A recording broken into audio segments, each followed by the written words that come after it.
July 29th, a 17-year-old boy murdered 3 girls and injured 8 more children in a horrific mass stabbing at a Taylor Swift-themed dance class in Merseyside.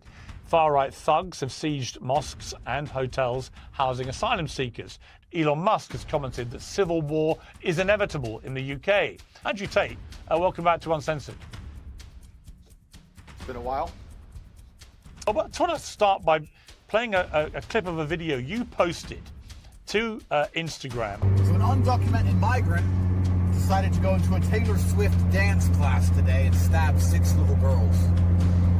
They don't want to highlight how ridiculous it is that we allow military-aged males, combatants, to flood our shores. But your first response to the murders of these children was to issue a video in which you spew complete nonsense about the perpetrator being an illegal migrant to this country. You know, on August the 4th, you retweeted Piers, the notorious white supremacist Nick Fuentes on the subject of the riots. Is that why you retweeted it? I agree. Piers, you have to be careful sitting here on your show telling people that unless they said what you want them to say, they're not allowed to be on the internet. July 29th, a 17-year-old boy murdered 3 girls and injured 8 more children in a horrific mass stabbing at a Taylor Swift-themed dance class in Merseyside. The alleged killer was born in Wales to Rwandan parents, but police did not initially confirm his identity because he's aged under 18. Disinformation filled the vacuum instead. Right-wing influencers spread a battery of false claims online, including that the killer was a devout Muslim and a Syrian refugee. Far-right thugs have sieged mosques and hotels housing asylum seekers. Groups of armed Muslim men have attacked people in the street. Elon Musk has commented that civil war is inevitable in the UK. One of the influencers accused of fanning the flames is Andrew Tate, a recently converted Muslim man whose inaccurate claims in the days after the mass stabbing have been viewed tens of millions of times. And he joins me now. Andrew Tate, welcome back to Uncensored. It's been a while. Nigel Farage, who is now a member of Parliament in the UK and who's been saying some very inflammatory things in the last week or so about these riots, has blamed you, named you in a radio interview as for the person who spread the disinformation, which he then believed. I want to start by playing a clip of a video you posted to Instagram. So an undocumented migrant decided to go into a Taylor Swift dance class today and stab 6 little girls. Somebody arrived in the UK on a boat. Nobody knew who he was. Nobody knows where he's from. The media is, of course, hiding the fact that it's a 17-year-old male. They don't want to highlight how ridiculous it is that we allow military-aged males, combatants, to flood our shores.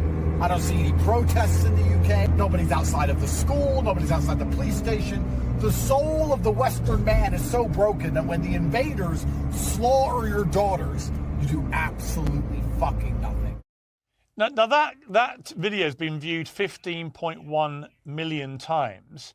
X limited the post's visibility because of its rules on hateful conduct. So my question for you off the top here is, why did you race to spread such woeful disinformation, given the massive following you have, and encourage people to take action against a caricature and description of who had perpetrated this, which was simply untrue?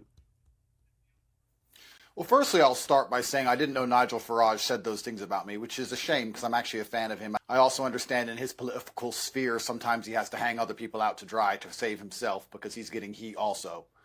Secondly, I'll argue with you about the fact that everything I said was untrue. I think the only thing I said that was untrue is that perhaps he was undocumented. It was a 17-year-old male.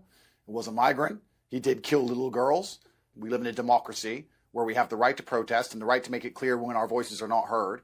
I recently protested against the Olympic ceremony outside the French embassy. I'm not sure if you saw it, complaining about how they depicted Jesus Christ, because I was unhappy with what I saw. And I think that when people feel like they have a voice, they're not likely to get violent. And the problem we have now is that people do not have a voice, which is why we're seeing rioting, which is why we're seeing looting, because people do not feel like there's a political solution any longer.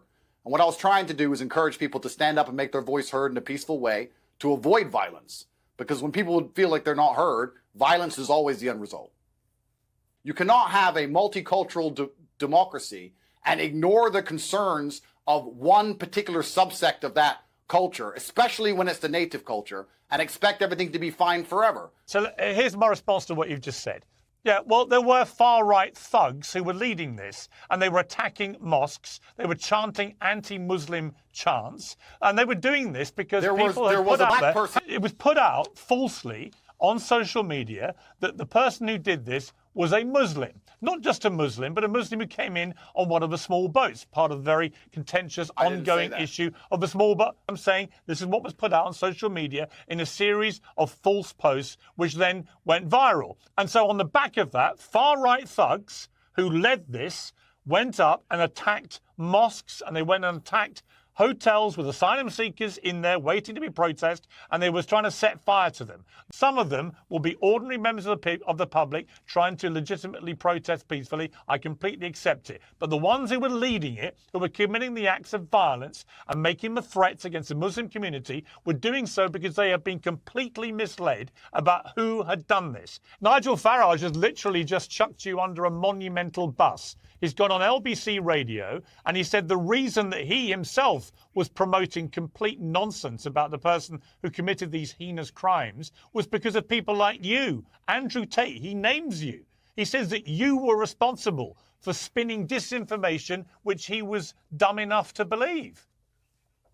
The only thing I could have got incorrect is that he was an undocumented migrant. And if Nigel Farage has done that, that's his decision. The biggest problem we have in the world today is everybody's so emotional. Everybody's so upset all the time that if somebody says something bad about them, they pretend that person's completely bad. Nobody is completely bad. Everybody loves their children. Everybody wants to live in peace. When you see people with machetes outside your door threatening you and the police aren't answering the phone anymore, you don't want war. The Muslims want peace. The white natives of the UK, the Christians want peace. Everybody wants peace. I am an Islamic revert, and I do not want to talk scripture because there's people more qualified than I, but I'll make it clear. I lead with love in my heart. The Islam I was taught was one of peace and tolerance. There's not a single person alive who can force me to take sides or to hate anybody else. And I don't care what kind of Islamic person you are, to come along and tell me I should hate somebody else because of Islam is not the kind of Islam I prescribe to. I have half of my family which is Christian, half of my family which is Muslim. I'm half black, I'm half white. I do not want either sides of my family to face any kind of violence on the streets. I'm the person who's been calling for peace. Let me make it clear to the people on both sides of the equation, all of my brothers in Islam and all of the Christians and native people of the UK who feel like they're underrepresented. You have more in common with the people you live amongst than you do with these political elites. The people you live amongst love their children and they're struggling to pay the bills exactly like you are. There's no reason for UK, one of the greatest countries in the world, one of the largest empires in history, to be plunged into poverty if it wasn't being looted by a political class that do not care about you. And the people who do not care about you, the number one thing they want is the different breeds or different types or different categories of poor people to fight so nobody looks up and sees who the real enemy is. Britain can be a rich country and it can be prosperous and it can be safe and it can be regulated and the police can respond and it can be as beautiful as a lot as the first world Islamic nations are.